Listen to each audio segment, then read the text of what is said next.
मित्रांनो, आजच्या व्हिडिओमध्ये आपण टी-ई-टी पेपर 2 जो आहे आपला, त्याचे 50 एम-सी-क्यू किंवा 50 प्रश्न पाहणार आहोत आणि त्याची उत्तरे पाहणार आहोत. परंतु या व्हिडिओमध्ये आपण आता स्पष्टीकरणे मात्र बघणार नाही. तुम्हाला जर वाटले की एखाद्या प्रश्नाचं स्पष्टीकरण हवं आहे, तर तुम्ही तसं सांगा. आपण त्याचं डिटेल स्पष्टीकरण नंतर पाहूया. पहिला प्रश्न आहे, डॅश डॅश हे अल्काईनचे सर्वसाधारण सूत्र आहे आणि याचं उत्तर आहे CnH2n-2 अल्काईन म्हणजे समजा इथाईन आहे. हे आपण एका मागच्या व्हिडिओमध्ये पाहिलेलं आहे. अंतर्वक्र आरशासमोर जेव्हा वस्तू F वर ठेवली जाते तेव्हा प्रतिमेचा आकार खूपच मोठा होतो. ज्या द्रवात तांबडा लिटमस निळा होतो त्या द्रवाचा pH डॅश डॅश असेल. याचं उत्तर आहे 10. जलव्याल या सजीवामध्ये पचन न झालेले अन्न कशाद्वारे बाहेर फेकले जाते. याचं उत्तर आहे मुख. या ठिकाणी कन्फ्यूज होऊ नका. त्यानंतर खालीलपैकी डॅश डॅश हा प्राणी श्राव्यातीत ध्वनी ऐकू शकतो. याचं उत्तर आहे कुत्रा. बाह्य शक्ती लावल्यावर देखील जेव्हा एखादा पदार्थ आपला आकार बदलत नाही तेव्हा या गुणधर्माला डॅश डॅश म्हणतात. याचं उत्तर आहे ताठरपणा किंवा कठीणपणा. त्यानंतरचा प्रश्न आहे, RNA डॅश डॅश संश्लेषणात मदत करतो आणि याचं उत्तर आहे प्रथिन संश्लेषण. आपण 2021च्या प्रश्नपत्रिकेमध्ये पाहिलेले आहेत टाइप्स ऑफ RNA किंवा RNA चे प्रकार. रायबोझोमल RNA आहे हा, तर प्रोटीन सिंथेसिस मध्ये तो मदत करतो. आता या ठिकाणी एका कारची गती 18 किलोमीटर प्रति तासावरून 36 किलोमीटर प्रति तास अशी 5 सेकंदात वाढली तर कारचे त्वरण म्हणजे काय, तर ऍक्सेलरेशन किती. तर या ठिकाणी या प्रश्नाचं उत्तर येतं 1 मीटर पर सेकंड स्क्वेअर. तर तुम्ही ते उत्तर कसे काढणार ते मला सांगा. त्यानंतर पुढचा प्रश्न आहे, खालीलपैकी कोणते मूलद्रव्य मेंडेलिव्हच्या आवर्त सारणीनंतर शोधले गेले. याचं उत्तर आहे निऑन. अबिंदुकता या दृष्टीदोषाच्या निराकरणासाठी डॅश डॅश भिंगाचा चष्मा वापरतात. याचं उत्तर आहे दंडगोल. हा महत्वाचा प्रश्न आहे. एका सुदृढ बालकाला खालीलपैकी कोणती कृती करण्यास महत्तम ऊर्जा प्रति मिनिट लागेल. तर पोहणे, पर्यायामध्ये चालणे, धावणे, झोपणे आहे, पण आपल्याला पोहणे हे आपलं उत्तर आहे. हायड्रोजनची रासायनिक संज्ञा ही त्याच्या अणुवस्तुमानांक व अणुअंकासहित लिहायची असल्यास खालीलपैकी कोणते सूत्र बरोबर आहे.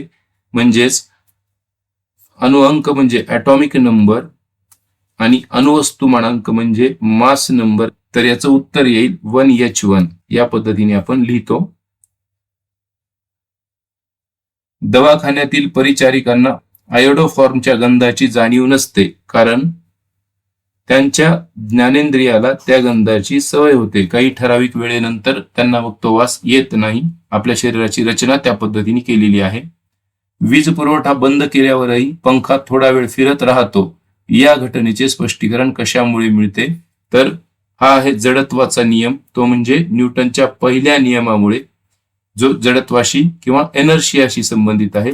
तर पदार्थ ज्या स्थितीमध्ये आहे त्याच स्थितीमध्ये राहण्याची त्याची जी काही टेंडन्सी किंवा प्रवृत्ती असते त्या संबंधित हे उदाहरण आहे. तुम्ही काळजीपूर्वक ते अभ्यासा. त्यानंतर पुढचा प्रश्न आहे, जेव्हा दारे बंद असलेली कार उन्हात ठेवली जाते तेव्हा आतील तापमान वाढते. यास कारणीभूत ठरणारी बाब कोणती. तर ती आहे हरित गृहपरिणाम म्हणजेच ज्याला आपण इंग्रजीमध्ये म्हणतो ग्रीन हाऊस इफेक्ट. यावरती दुसऱ्या प्रकारे प्रश्न विचारला जातो की कोणकोणते ग्रीन हाऊस गॅसेस आहेत. यामध्ये कार्बन डायऑक्साईड आणि इतर अनेक वायू आहेत. तर तसाही प्रश्न विचारला जातो की खालीलपैकी कोणता हरित गृहवायू किंवा ग्रीन हाऊस गॅस नाही किंवा खालीलपैकी कोणते ग्रीन हाऊस गॅसेस आहेत, असाही प्रश्न विचारला जातो. त्यानंतर अतिप्रमाणातील कर्बोदके ग्लायकोजेनच्या स्वरूपात शरीरात कुठे साठवले जातात. तर त्याचं उत्तर आहे यकृत, ज्याला आपण लिव्हर म्हणतो. त्यानंतर पुढचा प्रश्न आहे, खालीलपैकी कोणता पदार्थ चुंबकीय आहे आणि याचं उत्तर आहे कोबाल्ट.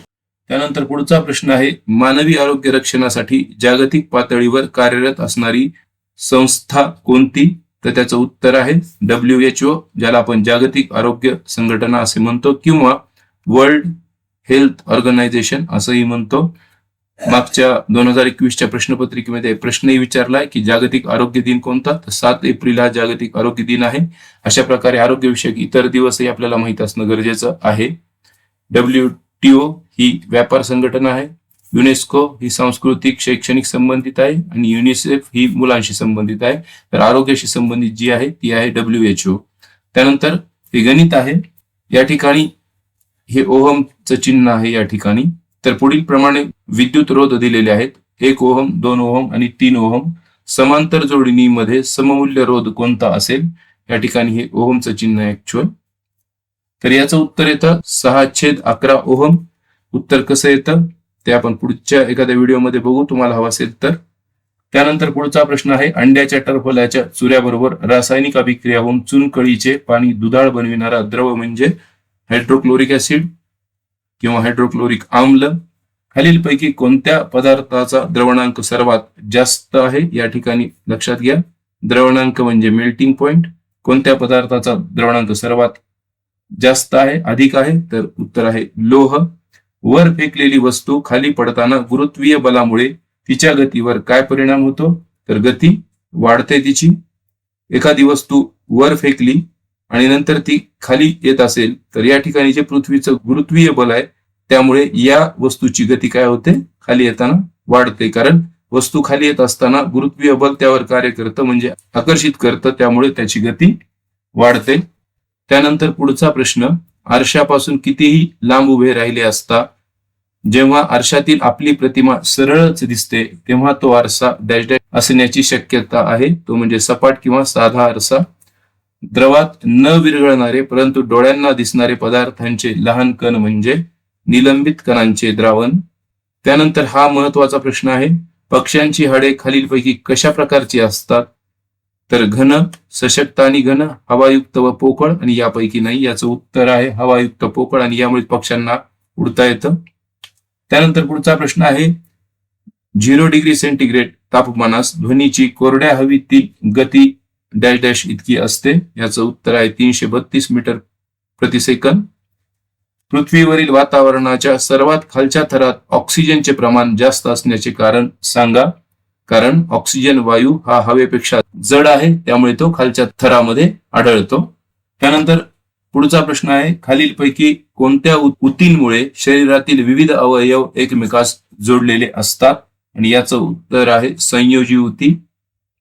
लंबरूप तरंग खालीलपैकी कशामध्ये उत्पन्न करता येतात? याचं उत्तर आहे स्थायू म्हणजेच घन. आवर्त सारणीत एखाद्या गणातील मूलद्रव्यांच्या संयोजा इलेक्ट्रॉनची संख्या विचारलेली आहे, तर ती सारखी असते. गण म्हणजे जे स्तंभ असतात किंवा उभ्या ओळीतील मूलद्रव्य, आणि आवर्त म्हणजे आडव्या ओळीतील. याला आपण पिरियड म्हणतो आडव्या याला, आणि उभ्या याला आपण ग्रुप म्हणतो. हे लक्षात असू द्या. पुढचा प्रश्न, रक्तातील युरिया व युरिक आम्ल यासारखे नत्रयुक्त टाकाऊ पदार्थ कशाद्वारे वेगळे केले जातात? म्हणजेच कोणत्या अवयवाद्वारे वेगळे केले जातात? आणि याचं उत्तर आहे वृक्क, ज्याला आपण किडनी म्हणून ओळखतो. बंदुकीतून गोळी सुटल्यानंतर बंदुकीमध्ये कोणती ऊर्जा विद्यमान असते? याचं उत्तर आहे गतिज ऊर्जा. एकदा बंदुकीतून गोळी सुटली तर त्यामध्ये साहजिकच गती असते, म्हणजेच कोणती ऊर्जा असते? तर गतिज ऊर्जा असते. यानंतरचा प्रश्न आहे, ज्या मूलद्रव्यांचे अणुभारांक वेगळे आहेत परंतु त्यांचा विद्युत भार आणि रासायनिक गुणधर्म सारखे आहेत त्यांना काय म्हणतात? विद्युत भार म्हणजे इलेक्ट्रॉन किंवा प्रोटॉनची संख्या, तर त्याला आपण काय म्हणतो? आयसोटोप्स असं म्हणतो इंग्रजीमध्ये, आणि मराठीमध्ये त्याला समस्थानिके म्हणून ओळखलं जातं. आयसोबार यापेक्षा वेगळे असतात. त्यानंतर पुढचा प्रश्न, खालीलपैकी कोणता पदार्थ मध्यवर्ती आणि परिघीय चेता संस्थेवर परिणाम करत नाही? तर अल्कोहोल करतं, निकोटीन तंबाखूमध्ये असतं ते करतं, ऍस्पिरिन जी गोळी असते ती पण करते, परंतु थंड पेय त्यांचा परिणाम मध्यवर्ती आणि परिघीय चेता संस्थेवर होत नाही.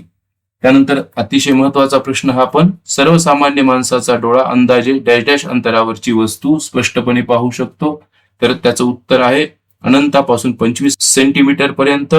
आता हे बाकीचे पर्याय कन्फ्युजिंग आहेत, त्यामुळे काळजीपूर्वक लक्षात ठेवा. मानवाच्या डोळ्याची क्षमता ही अनंतापासून ते 25 सेंटीमीटर पर्यंत असते. त्यानंतर पुढचा प्रश्न आहे, मूलद्रव्य, संयुग आणि मिश्रण असे वर्गीकरण करा. ॲल्युमिनियम, कार्बन डायऑक्साईड आणि रक्त दिलेलं आहे. आणि या प्रश्नाचं उत्तर आहे मूलद्रव्य. म्हणजे ॲल्युमिनियम ते आहे मूलद्रव्य म्हणजेच एलिमेंट. कार्बन डायऑक्साईड जे आहे ते आहे संयुग, ज्यामध्ये कार्बन आणि ऑक्सिजन हे 2 एलिमेंट आहेत. आणि रक्त जे आहे त्यामध्ये अनेक घटक आहेत आणि त्याला काय म्हणतो आपण, मिश्रण किंवा मिक्सचर असं म्हणतो. विविध पेशी घटक कशात आढळतात, तर पेशी आपण पाहिलेलं आहे की पेशी द्रव्यामध्ये आपल्याला वेगवेगळे घटक म्हणजे केंद्रकासहित इतर सर्व जे घटक असतात पेशीमध्ये ते पेशी द्रव्यामध्ये आपल्याला आढळून येतात. त्यानंतर वस्तूवर पडणाऱ्या गुरुत्वीय दाबाला डॅश डॅश असे म्हणतात. आपण पाहिलंय मागील व्हिडिओमध्ये, त्याला वजन असे म्हणतात. 2 संलग्न घटक जेव्हा अल्केनच्या समजात श्रेणीत असतात तेव्हा त्यांच्या अणुवस्तुमानांकात डॅश डॅश एवढा फरक असतो. याचं उत्तर आहे 14चा. तो का असतो, तर CH2 यामध्ये C12 आणि H2 म्हणजेच 14चा फरक असतो. तो का असतो ते तुम्ही एकदा पाहून घ्या. पुढचा प्रश्न, खालीलपैकी कोणत्या प्राण्यात श्वासनलीय श्वसन होत नाही. याचं उत्तर आहे गांडूळ, ज्याला अर्थवॉर्म म्हणून ओळखतो आपण. खालीलपैकी कोणता एक नेत्रदोष नाही. निकट दृष्टिता, दूरदृष्टिता, वृद्ध दृष्टिता आणि दृष्टी सातत्य. दृष्टी सातत्य ही संकल्पना काय आहे ते तुम्ही लक्षात घ्या. प्रतिमा किती वेळ स्थिर राहते आपल्या डोळ्यावर आणि ज्यामुळे आपल्याला दृष्टी सातत्याचा अनुभव येतो. तर हा कन्सेप्ट तुम्ही लक्षात घ्या. त्यानंतर पुढचा महत्वाचा प्रश्न आहे, 10 ग्रॅम मॅग्नेशियमची तार जाळल्यावर मिळालेल्या राखेचे वजन किती असेल. तर याचं उत्तर आहे 10 ग्रॅम पेक्षा जास्त. कारण ज्वलन होत असताना हवेमध्ये ज्यावेळेस ती जळते, तिचं ज्वलन होतं, त्यावेळेस इतर काही घटक त्यात मिसळले जातात.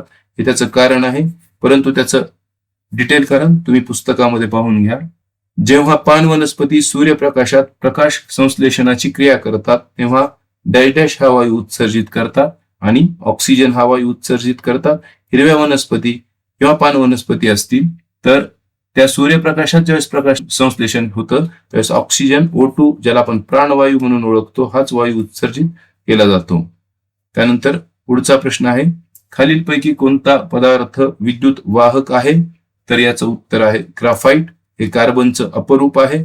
रबर, काच आणि चिनी माती हे विद्युत वाहक नाहीयेत, विद्युत दुर्वाहक आहेत. आधुनिक आवर्त सारणीचा पाया खालीलपैकी कोणता आहे. तर अणुअंक, ज्याला आपण ॲटॉमिक नंबर म्हणून ओळखतो, तर तो आहे. त्यानंतर कृत्रिम मिनरल वॉटर डॅश डॅश यापासून तयार करतात. तर मीठ, साखर आणि पाणी यापासून कृत्रिम मिनरल वॉटर तयार केलं जातं, हे लक्षात असू द्या. त्यानंतर पुढचा प्रश्न, प्रभारित कणांदरम्यान म्हणजेच चार्जड पार्टिकल दरम्यान अस्तित्वात असणाऱ्या बलाचे वर्णन करणारा नियम कोणता. तो आहे कुलोम्बचा नियम.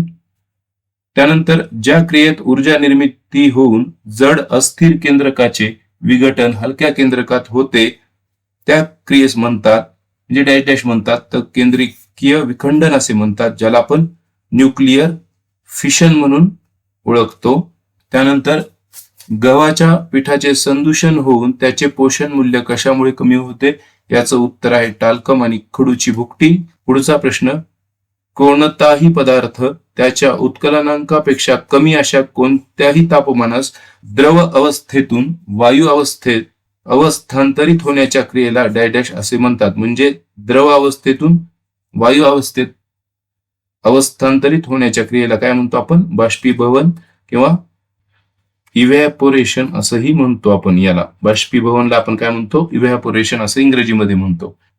अशा प्रकारे हे 50 प्रश्न आपण, तुम्हाला हे जे पुस्तक स्क्रीनवर दिसत आहे त्या पुस्तकामधून घेतलेले आहेत. हे पुस्तक पूर्णतः आपला जो 6वी ते 10वी पर्यंतचा सिलेबस आहे, 12वी पर्यंतचा, तर त्यावर आधारित आहे. त्यामध्ये 3 विभाग आहेत. पहिल्या विभागामध्ये टेट परीक्षेत पेपर 2 मध्ये विचारलेले प्रश्न दिलेले आहेत. त्यानंतर दुसऱ्या विभागामध्ये आपल्याला महत्वाच्या ज्या संकल्पना असतात किंवा महत्वाचा जे काही टॉपिक असतात आपल्या सायन्स मधले, म्हणजे भौतिकशास्त्र, रसायनशास्त्र, जीवशास्त्र आणि आरोग्य विषयक देखील, तर त्यांचा समावेश आहे. म्हणजे ते डिस्क्रिप्टिव्ह स्वरूपात आहेत. आणि तिसऱ्या विभागामध्ये 25 सराव प्रश्नपत्रिका दिलेल्या आहेत आणि या प्रत्येक प्रश्नपत्रिकेमध्ये 50 प्रश्न आहेत. अशा प्रकारे आपल्याला थेट पद्धतीने अभ्यासता येतात. आणि मग दुसऱ्या विभागामध्ये देखील आपल्याला थेरॉटिकल अनेक प्रश्न, अनेक टेबल्स त्या ठिकाणी आपण दिलेले आहेत. तर तुम्ही ते पुस्तक एकदा दुकानात जाऊन पहा, तुम्हाला आवडलं तर तुम्ही ते घेऊ शकता. व्हिडिओ आवडला असेल तर लाईक करा, मित्रांना शेअर करा आणि चॅनलला सबस्क्राईब करा. आणि तुमच्या काही सूचना असतील तर त्या कमेंटमध्ये नक्की सांगा. धन्यवाद.